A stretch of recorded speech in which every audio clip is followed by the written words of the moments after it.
በአጋጣሚ ሆኖ እዛ ቤት እኔ ድንግል ሆኜ ተገኘውና እኔ እንድካድማት ያዛታል አውሊያው ማለት ነው። በ11 ዓመትሽ አልኮል ጀመርሽ? ያው በትልቁ በደል የጀመርኩት ማለት ነው።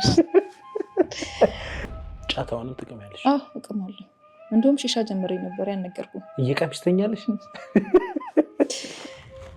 እንዴት ተገናኛችሁ ከትዳር አጋርሽ ጋር? እንዴት ወደ ትዳር ገባሽ? ያው እንደ ሴቶችም ኪስም መኪናም አላይ። በርሜል ጊዮርጊስ ስትሄጂ ምን ገጠመሽ? ዋናው በርሜል ለመሄድ ጉጉቴ ያን ነበር። የልጁን ስም እጄ ላይ ጽፌ ክርስትና ስሙ ሲጠመቅ ያልጠበቁት ቦታ ነበር የወሰደኝ። በጣም ብዙ ህፃናቶች ክንፍ አውጥተው የሚበሩ ልክ እንደ ቅዱሳን መላእክት ክንፍ አውጥተው የሚበሩ አሉ። ቅዱሳን ስዕላት ላይ የድሮ ስዕሎች ላይ አሉ የምናውቃቸው።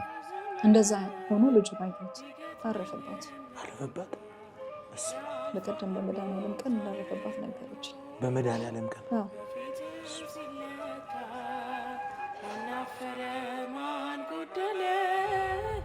ተመልሼ ግን ሀፋፍ ነው የተመለስኩትና ሲመስለኝ በባልዲ ነው መሰለኝ አንድ ጭምር ሲያረጉብኝ ይታወቀኛል። ደግሞ ሰወረኝ ማለት ነው።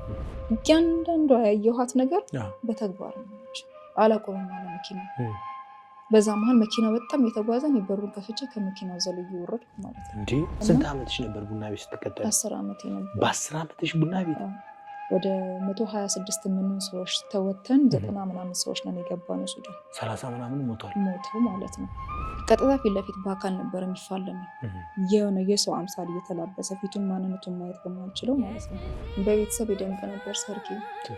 ተመርቄ ነበር የምዳረው ነው። ያ ወላጅ አልሆነም ያሳስለኝ።